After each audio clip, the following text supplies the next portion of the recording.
एक समय की बात है जब एक व्यक्ति की मृत्यु हुई तो वह खुद को एक अद्भुत जगह खड़ा पाया।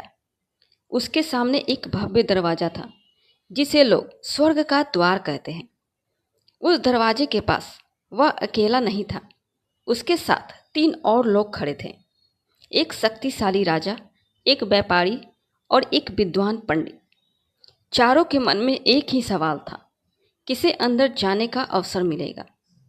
सबसे पहले व्यापारी आगे बढ़ा और बोला, मैंने अपने जीवन में बहुत धन कमाया, लेकिन उस धन से मैंने कई जरूरतमंदों की मदद भी की। इसलिए स्वर्ग पर पहला अधिकार मेरा होना चाहिए।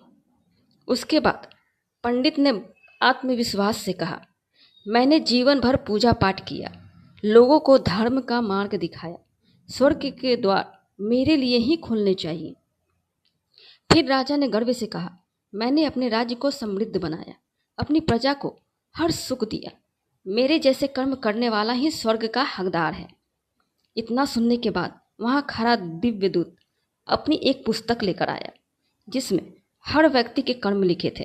सबसे पहले उसने राजा की ओर देखा और बोला, तुमने अपनी प्रजा का ध्यान रखा, लेकिन अपने राज्य को बढ़ाने के लिए जो युद्ध किए उसमें अनगिनत लोगों की जान गई। उनके दुख का कारण तुम बने, इसलिए तुम्हें स्वर्ग में प्रवेश नहीं मिल सकता।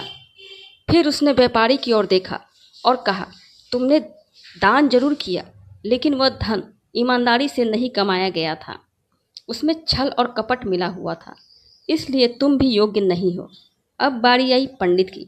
दूत ने शांत स्वर में कहा, तुमने लोगों को जो सिखाया उसे खुद कभी अपने जीवन में नहीं अपनाया, तुम्हारी पूजा में सच्चाई नहीं थी, इसलिए तुम्हें भी प्रवेश नहीं मिलेगा।